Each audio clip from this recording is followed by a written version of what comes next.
Are the Maxxis Razr AT tyres any good? I've been running these for 26,000 kilometres. I've used them in a wide variety of terrain, so I'll let you know what I think. So I fitted these tyres in January 2022. It's now April 2023 and I've done 26,000 kilometres. Now at 1,500 kilometres, so when the tyres were virtually brand new, I did the first review video, my initial thoughts. So if you want to watch that video, it's going to be linked in the description down below or in the comments down below, depending on where you're watching this video. Let's get into it. So high level, these tyres, when I measure them with my little ruler, brand new, measured at 12 millimeters of tread depth. I'm now down to 9 millimeters of tread depth on all four tyres. This isn't the right thing to have done, but I haven't even put the spare on the road yet, so it's still brand new. I really need to do a tyre rotation, and I've only done one tyre rotation in the time I've been running these tyres. So I haven't been looking after the tyres as well as I should, but considering that, we've still got 9 millimeters of wear and even wear across the tyres on all four tyres. I think that's a pretty good indication these tyres are wearing well and they're doing the right thing. So what that's working out at is for every millimetre of wear, I travel about 8,500 kilometres. So that projects out that with these tyres, I've got another approximately 60,000 kilometres until I'm down to a 2 millimetre of tread depth left. So that would be basically 85,000 kilometres out of this set of tyres. Now, obviously, that's just projection and a rough indication, and don't hold me to it. But I think that's a pretty good tyre life, considering this vehicle weighs a little bit over 3 tonne. I do tow with it. It does a lot of hard off-road, so later in this video I'm going to show you some of the chips and stuff in the tyre tread that happen off-road when we're wheel spinning and scrabbling up rocky climbs and stuff, and so they do get a pretty hard life. And if we can project that out and get 85,000 kilometres out of that set of tyres, I think that represents pretty darn good money.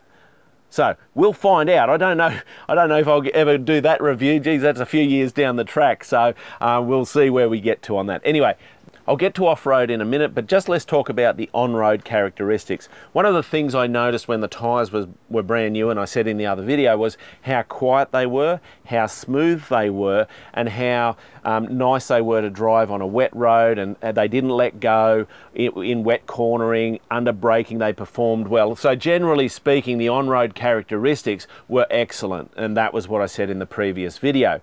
And I still say the exact same thing, to be honest with you. Even at this point in wear, they're still performing exactly the same. They're quiet, they're smooth, even though I'm not rotating them and getting them balanced as I should be, they're still performing really well. The wear left to right and through the tyre is performing correctly, you know, like it's nice and even and so on. Now, tyre pressure wise for this vehicle, I tend to sit around about the 36-37 psi, slightly more pressure in the back than the front. And generally speaking, as an overarching statement, a lot of people run their tyres too hard. They put too much pressure in the tyres. That 36-37 mark is generally going to be about right for a vehicle of this sort of weight. So keep that in mind, and it's worth considering. But a good way to know if you're getting your tyre pressures right is by watching the tyre wear. If you're getting too much wear on the outside of the tyre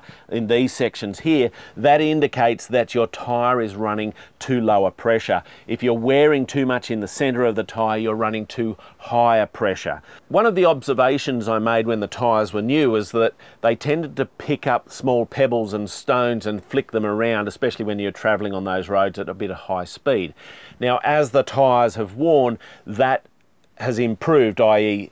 we're not throwing up as many pebbles and stones as we did when the tyres were new, but they do still do that to a certain extent, and oftentimes you'll see that there's little stones caught in the tread blocks, and occasionally when you're on road on bitumen, a stone will get stuck in there, or a pebble will be stuck in the tread block, and it will just make that tick tick tick tick noise as the tyre rotates. After a while it tends to wear out or flick out or something like that. Anyway, it is what it is.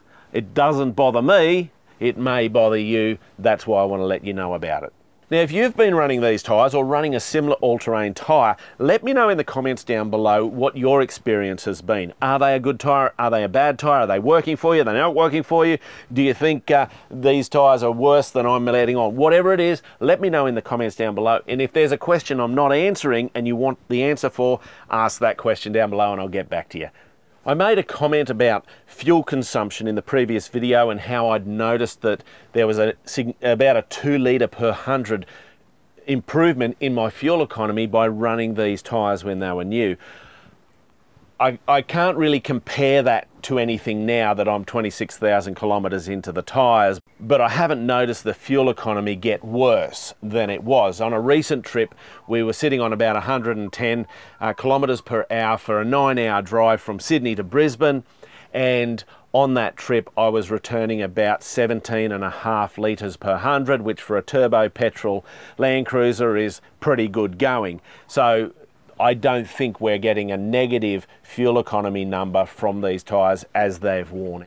I also mentioned in the previous video about how when you run the Maxxis Razr MTs, the mud terrain tyres, they tend to have a period of time when they're brand new where the sidewalls are quite stiff and they don't bag well off-road. Well, I didn't know what these tyres would do in that regard.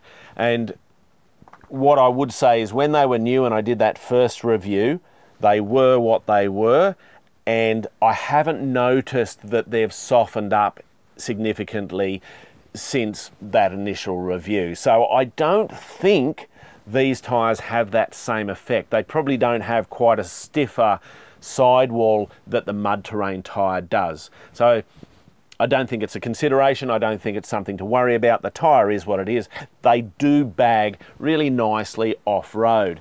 So let's talk about the off-road and get into some of the nuts and bolts of that. I've used these on sand. They work excellent. They work. They do the job. I drive down sand beaches. I'm not getting bogged. I'm not having issues with them. Obviously, sand's one of those things where every beach is different and requires different pressures, but the beaches I'm tending to drive, which is, many of you would know, Kalula Beach from Noosa up to Rainbow Beach, that sort of sand, I can comfortably have about 24 in the rear, 24 in the front tyres, and I can drive that beach without any dramas at all. I can handle the soft sand when it's hot. I'm not struggling, and I've got plenty of pressure to go down if need be. So that gives you an idea how the tyre's handling sand. Recently we did a big filming shoot for a movie for Terrain Tamer, and this was the camera car, and we were driving it up some pretty nasty tracks so that we get the action for this movie, and these tyres were doing the job. They were getting the vehicle where it needed to go, and some of that terrain was really quite challenging and quite rocky and shaly. It has chipped out the tread blocks a little bit, and you'll just see that they've chips out little bits of rubber and stuff, but that's a 3-ton vehicle wheel spinning on sharp, shaly rock. I don't think there is a tyre out there that's not going to chip. Even the Maxxis Trepidors on the race car chip and lose rubber when I wheel spin in that sort of environment. So I don't think that's a negative towards the tyre, but again, you need to know about this. If you're going to purchase these tyres for your vehicle, you want to know that sort of information as to whether it's relevant to you or not. So they do chip and so on. They do, as they wear, those chip pieces wear out of the tyres, so that becomes less of an issue.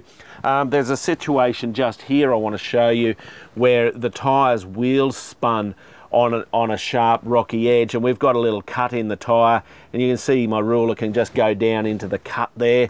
So it's probably 1 millimetre, 2 millimetres deep in there, and it's basically running along the tyre like that. That stuff happens when you use a tyre off-road in a really harsh, shaly sort of rocky environment. So yeah, there you go. But they get me through, which is impressive. Again, they're okay in mud. They're not great. You definitely need to know that you're running an all-terrain when you come into those slippery, muddy environments, and you need to adjust your driving accordingly. That's not a blight on the tyre. That's just the fact they're an all-terrain tyre and not a mud orientated tyre. I suppose to answer this question, would I continue running this type of tyre on this vehicle, or would I want to go for a mud tyre? The slight negative I get from this being an all-terrain in those muddy environments is I can drive around it, I can winch if I needed to, and would it be a mud that would get me through guaranteed? Yeah, maybe, sometimes maybe not. I would still be winching. So I think these are the perfect tyre for this vehicle and the way I use it, which is in a wide variety of off-road situations and in a wide variety of terrains. And I think they're performing really well for me. I haven't even had a puncture in these tyres as yet. I haven't had any issues whereby sometimes you can get impact fractures in the tyres where when you're running at low pressure and higher speed, a rock will impact into the tyre and you damage the structure of the tyre. I've had nothing like that. And the way you can know that is sometimes the tyre will start to balloon, it'll be out of balance, you'll get a wiggly steering wheel, you can have all sorts of issues like that. And there's just nothing like that going on with these tyres. So look guys, at the end of the day, I'm really happy with these tyres. I'm trying to come up with negatives because one of the things I pride myself on is giving you guys honest opinions. I'm not interested in giving you a bum steer on the information I give you, but I'm really happy with them. That's just the honest truth. And you know, in the interest of disclosure, which I've said this before, Maxxis did sponsor me these tyres, but we're providing them content which costs us money to create, obviously, so it's not a free arrangement, it's just a barter arrangement. But yeah, they want me to be honest about their products, and that's honestly what I think, guys. I'm really happy with these Maxxis Razr ATs. All right guys, I hope that was helpful. I'm MadMatt. Stay safe on the trails.